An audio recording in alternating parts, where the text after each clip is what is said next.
இன்றைக்கு எழுதி வைத்துக் கொள்ளுங்கள், உதயநிதி ஒரு நாள் ராஜேந்திர சோழனாக மாறுவார் என்பதை என்னுடைய அரசியல் கணக்கு. அது என் அரசியல் கணக்கு. காரணம் ததுபைக்கே தெரியும்.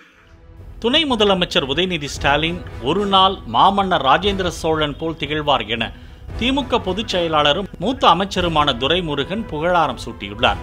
சென்னை வள்ளுவர் கோட்டத்தில் நடைபெற்ற திமுக அறிவு திருவிழாவில் பங்கேற்று உரையாற்றிய அவர், மாமன்னர் ராஜராஜ சோழன் காலத்தில் தந்தைக்காக போர்க்களத்திற்கு சென்று தாய்லாந்து வரை வாகை சூடி வந்த ராஜேந்திர சோழன் போல் உதயநிதி வாகை சூடுவார் என்றும் தெரிவித்தார்.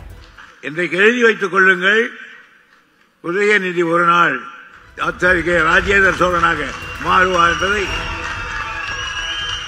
என்னுடைய அரசியல் கணக்கு. அது என் அரசியல் கணக்கு. காரணம் ததுபைக்கே தெரியும்.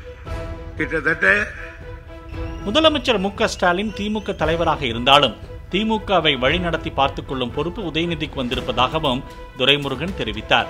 கலைஞர் கருணாநிதி இருந்தபோது முடிவெடுக்கும் முன் தன்னிடம் சொல்வார் என்றும், ஆனால் மு.க.ஸ்டாலின் அப்படி சொல்வதில்லை என்றும் திடீரென அறிவித்து விடுவார் என்று துரைமுருகன் கூறிய போது முதல்வர் குறுக்கிட்டு அறிவுறுத்தியதால் அதை விடுத்து அடுத்த சப்ஜெக்டுக்கு அமைச்சர் மாறினார். ஆகையினால் தளபதி அவர்கள் 24 வருஷம் அந்த அரசியலை நினைத்திருக்கிறார். எனவே தமிழ்நாடு இந்த தேர்தலிலே மகத்தான வெற்றி பெற்று ஆட்சியை தளபதி கையில் ஒப்படைப்போம்.